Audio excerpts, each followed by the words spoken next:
हम कर रहे हैं समष्टि अर्थशास्त्र। इससे पहले के वीडियो में हमने किया था समष्टि अर्थशास्त्र क्या है, इसके स्कोप क्या है और व्यष्टि और समष्टि अर्थशास्त्र में क्या अंतर है। आज हम करेंगे समष्टि अर्थशास्त्र के प्रमुख क्षेत्र कौन कौन से हैं। 4 major sectors of macro economics.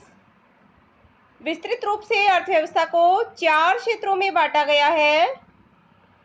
पहला है उत्पादक क्षेत्र, प्रोड्यूसर सेक्टर। उत्पादक क्षेत्र वस्तुओं और सेवाओं का उत्पादन करता है।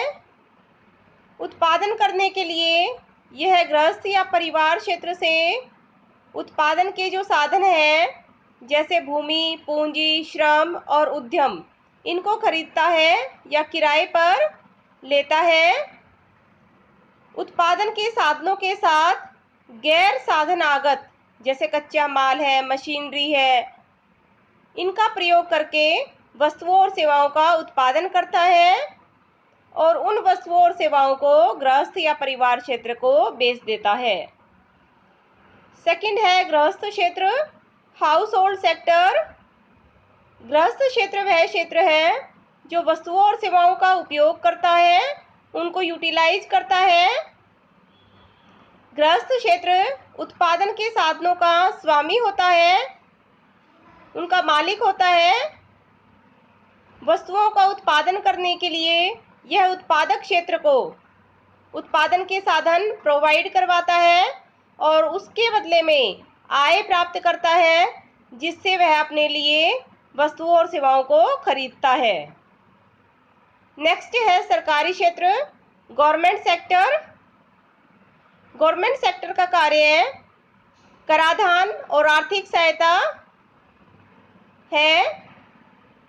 सरकारी क्षेत्र परिवार क्षेत्र या गृहस्थ क्षेत्र से प्रत्यक्ष कर के रूप में और उत्पादक क्षेत्र से अप्रत्यक्ष कर और निगम कर के रूप में आय प्राप्त करता है। और दूसरी तरफ गृहस्थ क्षेत्र को वृद्धावस्था पेंशन है, वजीफे इत्यादि के रूप में, और उत्पादक क्षेत्र को आर्थिक सहायता के रूप में सहायता प्रदान करता है।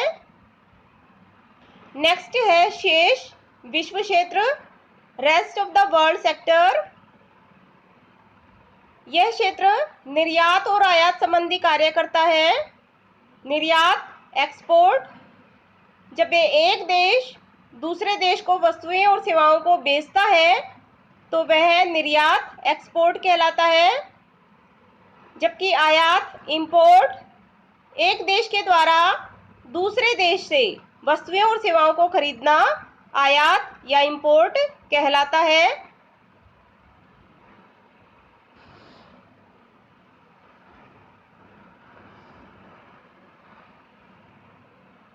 इसके बाद एक और टॉपिक है पूंजीवाद।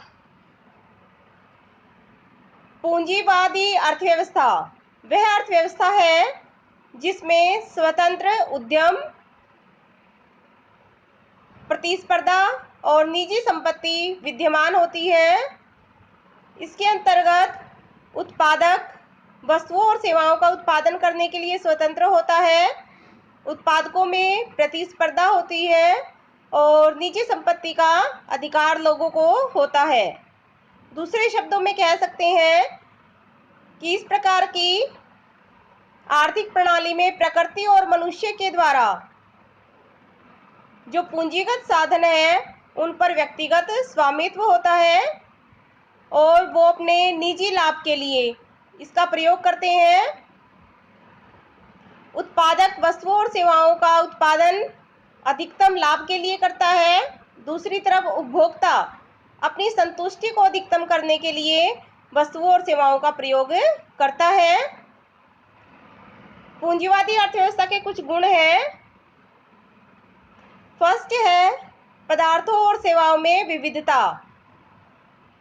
पूंजीवादी अर्थव्यवस्था में वस्तुओं और सेवाओं में विविधता पाई जाती है। अलग अलग प्रकार की वस्तुओं और सेवाओं का उत्पादन किया जाता है, क्योंकि यहाँ उत्पादक द्वारा वस्तुओं और सेवाओं के उत्पादन पर अधिक बंदिश नहीं होती है। वे उपभोक्ताओं की रुचि के अनुसार अधिक से अधिक वस्तुओं का उत्पादन करते हैं। सेकंड है साधनों का उचित प्रयोग। पूंजीवादी आर्थिक प्रणाली या संगठन में उत्पादन लाभ के दृष्टिकोण से किया जाता है, तो जितने भी साधन अवेलेबल होते हैं, पूंजीपति या उत्पादक उनका कुशलतम प्रयोग करते हैं और उनका अपव्यय नहीं होने देते हैं। थर्ड है काम की प्रेरणा। पूंजीवादी अर्थव्यवस्था में व्यक्ति जो वस्तुओं और सेवाओं का उत्पादन करता है, उत्पादक के रूप में उसको लाभ की प्रेरणा होती है और लाभ की प्रेरणा से उसको काम अधिक करने की प्रेरणा मिलती है।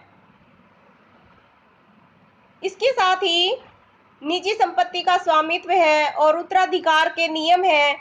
इसके कारण भी अधिक आय प्राप्त करने की लालसा रहती है और अधिक से अधिक धन संचय की प्रवृत्ति पाई जाती है। ऐसी स्थिति में अर्थव्यवस्था में राष्ट्रीय आय में भी काफी वृद्धि होती है। नेक्स्ट है जीवन स्तर में वृद्धि। जब उत्पादक अधिक से अधिक वस्तुओं और सेवाओं का उत्पादन करते हैं तो बड़े पैमाने पर उत्पादन होता है और प्राइस भी कम होती है, उसको कम कीमत पर बेचा जाता है, जिससे निर्धन जनता को कम कीमत पर वस्तुएं उपलब्ध होती हैं और दूसरी तरफ जो धनी वर्ग होता है वो अधिक कीमत पर भी वस्तुओं को खरीद सकते हैं और अपने जीवन स्तर को ऊंचा उठाते हैं। नेक्स्ट है लोचशीलता। पूंजीवादी आर्थिक संगठन में लोचशीलता पाई जाती है, फ्लेक्सिबिलिटी होती है। यदि उत्पादक को किसी वस्तु के उत्पादन में लाभ है तो वह उन वस्तुओं का अधिक उत्पादन करेगा। इसी तरह से एक उपभोक्ता को जिन वस्तुओं के उपभोग से अधिकतम संतुष्टि मिलती है तो वह उन वस्तुओं का अधिक उपयोग करेगा।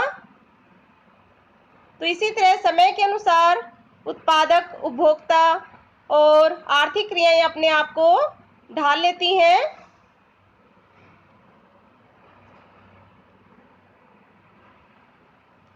पूंजीवादी अर्थव्यवस्था में कुछ दोष भी हैं। फर्स्ट है आय और धन का असमान वितरण।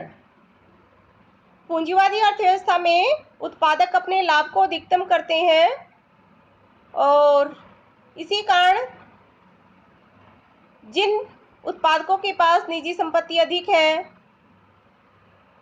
उनका धन संबंधी कोष अधिक हो जाता है और अधिक लाभ के लिए वो अधिक धन कमाते हैं।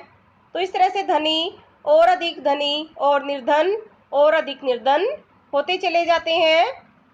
नेक्स्ट है वर्ग संघर्ष। इस प्रकार की अर्थव्यवस्था में आय और धन का असमान वितरण होता है तो वह समाज दो भागों में बढ़ जाता है, जिसमें एक तरफ पूंजीपति या धनवान वर्ग हो जाता है और दूसरी तरफ निर्धन या श्रमिक वर्ग हो जाता है। नेक्स्ट है श्रमिकों का शोषण। पूंजीवादी अर्थव्यवस्था में जहां उत्पादक अपने लाभ को अधिकतम करना चाहता है वहां श्रमिकों का शोषण किया जाता है,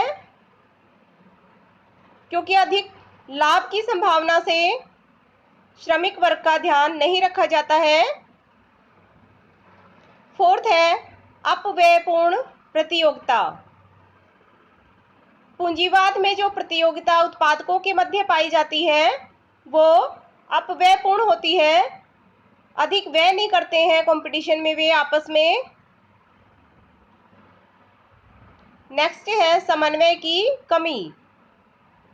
इस प्रकार की अर्थव्यवस्था में जहां प्रत्येक उत्पादक अपने लाभ को अधिकतम करने में लगा रहता है वहां अर्थव्यवस्था में सहयोग और संगठन का अभाव पाया जाता है और पूंजीपति और उत्पादकों में किसी भी प्रकार का कोई समन्वय नहीं होता है।